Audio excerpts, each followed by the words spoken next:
అందరికీ నమస్తే. సో నేను ఇంతకు ముందు చాలా వీడియోస్ చేశాను డైరీ ఫామ్ గురించి. సో మాకున్న అనుభవాలు, మాకున్న ఎక్స్పీరియన్సెస్, మేము ఫేస్ చేసిన కొన్ని సిచ్యువేషన్స్ అన్నీ కూడా నేను మినీ వ్లాగ్స్ ద్వారా షేర్ చేయాలనుకుంటున్నాను.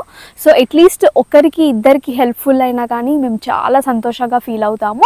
సో ఈ వీడియో చేయడానికి కారణం ఏంటంటే డైరీ ఫార్మ్స్ గురించి, ఏ బ్రీడ్ మేము తెచ్చాము, మ్యాట్స్ ఏం యూజ్ చేస్తున్నాము, చాప్ కటింగ్ మెషిన్ ఏం యూజ్ చేస్తున్నాము, అండ్ వాక్యూమ్ మెషిన్ ఎలా పనిచేస్తుంది, సో మేము సూపర్ నేపియర్ గ్రాస్ ఎలా పెంచాము, ఎలా కల్టివేట్ చేయాలి, ఎవరైనా కొత్తగా పెట్టాలనుకుంటున్నారా, మీరు మాకు కమెంట్ సెక్షన్స్ ద్వారా ఖచ్చితంగా మీరు కమెంట్స్లో చెప్పండి, అడగండి.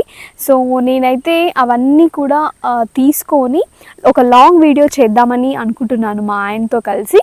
నన్ను ఇంతవరకు సపోర్ట్ చేస్తున్న వాళ్ళందరికీ కూడా చాలా చాలా thanks. Thank you so much for